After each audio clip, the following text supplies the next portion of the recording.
हरे कृष्णा, राधे राधे। सभी भक्तों को सादर प्रणाम। भक्तों, आप नियमित प्रातः 6 बजे हमारे चैनल पर श्रीमद् भागवत गीता का पाठ श्रवण करते हैं। प्रातः 6:30 बजे श्रीमद् भागवत महापुराण की कथाएं भी श्रवण करते हैं। सभी वारों की कथाएं, तिथि ज्ञान इत्यादि की जानकारी भी आपको हमारे चैनल के माध्यम से दी जाती है। भक्तों, यदि अभी तक आपने चैनल को सब्सक्राइब नहीं किया है तो अवश्य ही कर लें, साथ ही बेल आइकन भी प्रेस कर लें, जिससे आने वाले हर नए वीडियो का नोटिफिकेशन आपको समय पर मिल सके। कल आपने श्रीमद् भागवत गीता के श्रद्धा त्रय विभाग योग नामक 17वें अध्याय के पाठ का रसपान किया था। भक्तों, आज हम मोक्ष संन्यास योग नामक 18वें अध्याय के पाठ का रसपान करेंगे। तो चलिए भक्तों, वीडियो शुरू करते हैं।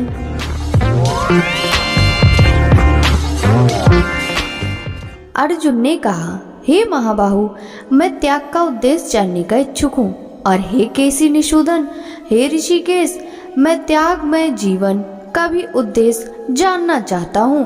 भगवान ने कहा, भौतिक इच्छा पर आधारित कर्मों के परित्याग को विद्वान लोग संन्यास कहते हैं और समस्त कर्मों के फल त्याग को बुद्धिमान लोग त्याग कहते हैं। कुछ विद्वान घोषित करते हैं कि समस्त प्रकार के सकाम कर्मों को दोषपूर्ण समझकर त्याग देना चाहिए, किंतु अन्य विद्वान मानते हैं कि यज्ञ, दान तथा तपस्या के कर्मों को भी कभी नहीं त्यागना चाहिए। हे भरत श्रेष्ठ, अब त्याग के विषय में मेरा निर्णय सुनो। हे नरसार्दूल, शास्त्रों में त्याग 3 तरह का बताया गया है। यज्ञ, दान तथा तपस्या के कर्मों का कभी परित्याग नहीं करना चाहिए, उन्हें अवश्य संपन्न करना चाहिए। निसंदेह यज्ञ, दान तथा तपस्या महात्माओं को भी शुद्ध बनाते हैं। इन सारे कार्यों को किसी प्रकार की आसक्ति या फल की आशा के बिना संपन्न करना चाहिए। हे प्रथापुत्र, इन्हें कर्तव्य मानकर संपन्न किया जाना चाहिए, यही मेरा अंतिम फल है।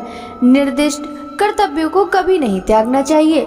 यदि कोई मोहवश अपने नियत कर्मों का परित्याग कर देता है तो ऐसे त्याग को तामसी कहा जाता है। जो व्यक्ति नियत कर्मों को कष्टप्रद समझकर या शारीरिक क्लेश के भय से त्याग देता है, उसके लिए यह कहा जाता है कि उसने यह त्याग रजोगुण में किया है।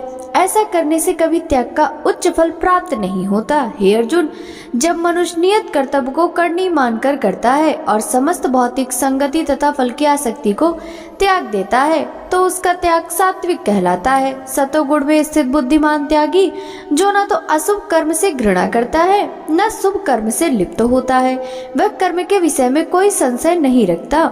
निसंदेह किसी भी देहधारी प्राणी के लिए समस्त कर्मों का परित्याग कर पाना असंभव है, लेकिन जो कर्म फल का परित्याग करता है वह वास्तव में त्यागी कहलाता है। जो त्यागी नहीं है उसके लिए इच्छित, अनिच्छित तथा मिश्रित ये 3 प्रकार के कर्मफल मृत्यु के बाद मिलते हैं, लेकिन जो सन्यासी है उन्हें ऐसे फल का सुख दुख नहीं भोगना पड़ता। हे महाभाव अर्जुन, वेदांत के अनुसार समस्त कर्म की पूर्ति के लिए 5 कारण हैं। अब तुम इन्हें मुझसे सुनो। कर्म का स्थान, कर्ता, विभिन्न इंद्रियां, अनेक प्रकार की चेष्टाएं तथा परमात्मा, ये 5 कर्म के कारण हैं। मनुष्य अपने शरीर, मन या वाणी से जो भी उचित या अनुचित कर्म करता है वह इन 5 कारणों के फल स्वरूप होता है। इतियो जो इन 5 कारणों को न मानकर अपने आप को ही एकमात्र कर्ता मानता है, वह निश्चय ही बुद्धिमान नहीं होता और वस्तु को सही रूप में नहीं देख सकता। जो मिथ्या अहंकार से प्रेरित नहीं है, जिसकी बुद्धि बंधी नहीं है, वह इस संसारी मनुष्यों को मारता हुआ भी नहीं मारता, ना ही वह अपने कर्मों से बंधा होता है। ज्ञान, ज्ञेय तथा ज्ञाता ये 3 कर्म को प्रेरणा देने वाले कारण हैं। इंद्रियां, कर्म तथा कर्ता ये 3 कर्म के संगठक हैं। प्रकृति के 3 गुणों के अनुसार ही ज्ञान, कर्म तथा कर्ता के 3 भेद हैं। अब तुम मुझसे इन्हें सुनो। जिस ज्ञान से अनंत रूपों में विभक्त सारे जीवों में एक ही अविभक्त आध्यात्मिक प्रकृति देखी जाती है, उसे ही तुम सात्विक जानो। जिस ज्ञान से कोई मनुष्य विभिन्न शरीरों में भिन्न भिन्न प्रकार का जीव देखता है उसे तुम राजसी जानो। और वह ज्ञान जिससे मनुष्य किसी एक प्रकार के कार्य को जो अति तुच्छ है वह सब कुछ मानकर सत्य को जाने बिना ही उसमें लिप्त रहता है तामसी कहा जाता है। जो कर्म नियमित है और जो आसक्ति राग या द्वेष से रहित कर्म फल की चाह के बिना किया जाता है वह सात्विक कहलाता है। लेकिन जो कार्य अपनी इच्छा के पूर्ति के निमित्त प्रयास पूर्वक एवं मिथ्या अहंकार के भाव से किया जाता है वह रजोगुणी कहा जाता है। जो कर्म मोहवश शास्त्रीय आदेशों की अवहेलना के साथ ही तथा भावी बंधन की परवाह किए बिना ही यह हिंसा अथवा अन्यों को दुख पहुंचाने के लिए किया जाता है वह तामसी कहलाता है। जो व्यक्ति भौतिक गुणों के संसर्ग के बिना ही अहंकार रहित संकल्प तथा उत्साह पूर्वक अपना कर्म करता है और सफलता अथवा असफलता में अविचलित रहता है वह सात्विक कर्ता कहलाता है। जो कर्ता कर्म तथा कर्म फल के प्रति आसक्त होकर फलों का भोग करना चाहता है तथा जो लोभी सदैव ईर्ष्यालु अपवित्र और सुख दुख से विचलित होने वाला है वह राजसी कहा जाता है। जो कर्ता सदा शास्त्रों के आदेशों के विरुद्ध कार्य करता रहता है। जो भौतिकवादी हठी कपटी तथा अन्यों का अपमान करने में पटु है तथा जो आलसी सदैव खिन्न तथा काम करने में दीर्घ सूत्री है वह तमोगुणी कहलाता है। हे धनंजय, अब मैं प्रकृति के तीनों गुणों के अनुसार तुम्हें विभिन्न प्रकार की बुद्धि तथा धृति के विषय में विस्तार से बताऊंगा, तुम इसे सुनो। हे प्रथापुत्र, वह बुद्धि सतोगुणी है जिसके द्वारा मनुष्य चाहता है कि क्या करनी है और क्या नहीं है, किससे डरना चाहिए और किससे नहीं, क्या बांधने वाला है और क्या मुक्ति देने वाला है। हे प्रथापुत्र, जो बुद्धि धर्म तथा अधर्म करनी तथा करनी कर्म में भेद नहीं कर पाती वह राजसी है। जो बुद्धि मोह तथा अंधकार के वशीभूत होकर अधर्म को धर्म और धर्म को अधर्म मानती है और सदैव विपरीत दिशा में प्रयत्न करती है, हे पार्थ, वह तामसी है। हे प्रथापुत्र, जो अटूट है जिसे योगाभ्यास द्वारा अचल कहकर धारण किया जाता है और जो इस प्रकार मन प्राण तथा इंद्रियों के क्रियाकलापों को वश में रखती है वह धृति सात्विक है। लेकिन हे अर्जुन, जिस धृति से मनुष्य धर्म अर्थ तथा काम के फलों में लिप्त बना रहता है वह राजसी है। हे पार्थ, जो धृति स्वप्न भय शोक विषाद तथा मोह के परे नहीं जाती ऐसी दुर्बुद्धि पूर्ण धृति तामसी है। हे भरत श्रेष्ठ, अब मुझसे 3 प्रकार के सुखों के विषय में सुनो जिनके द्वारा बद्ध जीव भोग करता है और जिसके द्वारा कभी कभी दुखों का अंत हो जाता है। जो प्रारंभ में विष जैसा लगता है लेकिन अंत में अमृत के समान है और जो मनुष्य में आत्म साक्षात्कार जगाता है वह सात्विक सुख कहलाता है। जो सुख इंद्रियों के द्वारा उसके विषयों के संसर्ग से प्राप्त होता है और जो प्रारंभ में अमृत तुल्य तथा अंत में विषय तुल्य लगता है वह रजोगुणी कहलाता है। तथा जो सुख आत्म साक्षात्कार के प्रति अंधा है, जो प्रारंभ से लेकर अंत तक मोह कारक और जो निद्रा आलस तथा मोह से उत्पन्न होता है वह तामसी कहलाता है।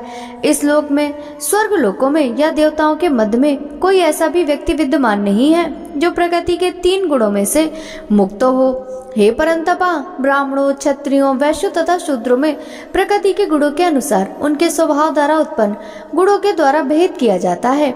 शांत प्रियता, आत्म संयम, तपस्या, पवित्रता, सहिष्णुता, सत्यनिष्ठा, ज्ञान विज्ञान तथा धार्मिकता ये सारे स्वाभाविक गुण हैं जिनके द्वारा ब्राह्मण कर्म करते हैं। वीरता, शक्ति, संकल्प, दक्षा, युद्ध में धैर्य, उदारता तथा नेतृत्व ये क्षत्रियों के स्वाभाविक गुण हैं। कृषि करना, गौ रक्षा तथा व्यापार वैश्यों के स्वाभाविक कर्म हैं और शूद्रों का कर्म श्रम तथा अन्यों की सेवा करना है। अपने अपने कर्म के गुणों का पालन करते हुए प्रत्येक व्यक्ति सिद्ध हो सकता है। अब तुम मुझसे सुनो कि यह किस प्रकार किया जा सकता है जो सभी प्राणियों का उद्गम है और सर्वव्यापी है। उस भगवान की उपासना करके मनुष्य अपना कर्म करते हुए पूर्णता प्राप्त कर सकता है। अपने वृत्तिपरक कार्य को करना, चाहे वह कितना ही त्रुटिपूर्ण ढंग से क्यों न हो किया जाए, अन्य किसी के कार्य को स्वीकार करने और अच्छी प्रकार से करने की अपेक्षा अधिक श्रेष्ठ है। अपने स्वभाव के अनुसार निर्दिष्ट कर्म कभी पाप से प्रभावित नहीं होते। प्रत्येक उद्योग किसी न किसी से दोष से आवृत होता है। जिस प्रकार अग्नि धुएं से आवृत होती है इतएव हे कुंती पुत्र, मनुष्य को चाहिए कि स्वभाव से उत्पन्न कर्म को भले ही वह दोषपूर्ण क्यों न हो कभी त्यागे नहीं। जो आत्म संयमी तथा अनासक्त है एवं जो समस्त भौतिक भोगों की परवाह नहीं करता, वह संन्यास के अभ्यास द्वारा कर्म फल से मुक्ति को सर्वोच्च सिद्ध अवस्था प्राप्त कर सकता है। हे कुंती पुत्र, जिस तरह इस सिद्धि को प्राप्त हुआ व्यक्ति परम सिद्ध अवस्था अर्थात ब्रह्म को, जो सर्वोच्च ज्ञान की अवस्था है, प्राप्त करता है, उसका मैं संक्षेप में तुमसे वर्णन करूंगा, तुम उसे सुनो। अपनी बुद्धि से शुद्ध होकर तथा धैर्य पूर्वक मन को वश में करते हुए इंद्रिय तृप्ति के विषयों का त्याग कर राग तथा द्वेष से मुक्त होकर जो व्यक्ति एकांत स्थान में वास करता है तथा थोड़ा खाता है, जो अपने शरीर मन तथा वाणी को वश में रखता है, जो सदैव समाधि में रहता है तथा पूर्णतः विरक्त, मिथ्या अहंकार, मिथ्या शक्ति, मिथ्या गर्व, काम, क्रोध तथा भौतिक वस्तुओं के संग्रह से मुक्त है, जो मिथ्या स्वामित्व की भावना से रहित तथा शांत है, वह निश्चय ही आत्म साक्षात्कार के पद को प्राप्त होता है। इस प्रकार जो दिव्य पद पर स्थित है वह तुरंत परम ब्रह्म का अनुभव करता है और पूर्णता प्रसन्न हो जाता है। वह न तो कभी शोक करता है न किसी वस्तु की कामना करता है, वह प्रत्येक जीव पर संभाव रखता है। उस अवस्था में वह मेरी शुद्ध भक्ति को प्राप्त करता है। केवल भक्ति से मुझ भगवान को यथा रूप में जाना जा सकता है। जब मनुष्य ऐसी भक्ति से मेरे पूर्ण भावनामृत में होता है तो वह वैकुंठ जगत में प्रवेश कर सकता है। मेरा शुद्ध भक्त मेरे संरक्षण में समस्त प्रकार के कार्यों में संलग्न रहकर भी मेरी कृपा से नित्य तथा अविनाशी धाम को प्राप्त होता है। सारे कार्यों के लिए मुझ पर निर्भर रहो और मेरे संरक्षण में सदा कर्म करो। ऐसी भक्ति में मेरे प्रति पूर्णता सचेत रहो। यदि तुम मुझसे भावना भावित होगे तो मेरी कृपा से तुम बद्ध जीवन के सारे अवरोधों को लांघ जाओगे। लेकिन यदि तुम मिथ्या अहंकारवश ऐसी चेतना के कर्म नहीं करोगे और मेरी बात नहीं सुनोगे तो तुम विनिष्ट हो जाओगे। यदि तुम मेरे निर्देशानुसार कर्म नहीं करते और युद्ध में प्रवृत्त नहीं होते तो तुम कुमार्ग पर जाओगे। तुम्हें अपने स्वभाववश युद्ध में लगना होगा। इस समय तुम मोहवश मेरे निर्देशानुसार कर्म करने से मना कर रहे हो। लेकिन हे कुंती पुत्र, तुम अपने ही स्वभाव से उत्पन्न कर्म द्वारा बाध्य होकर वही सब करोगे। हे अर्जुन, परमेश्वर प्रत्येक जीव के हृदय में स्थित है और भौतिक शक्ति से निर्मित यंत्र में सवार की भांति बैठे समस्त जीवों को अपनी माया से घुमा रहे हैं। हे भारत, सब प्रकार से उसी की शरण में जाओ। उसकी कृपा से तुम परम शांति को तथा परम नित्य धाम को प्राप्त करोगे। इस प्रकार मैंने तुम्हें गुह्यतर ज्ञान बता दिया। इस तरह पूरी तरह से मनन करो और तब जो चाहे सो करो।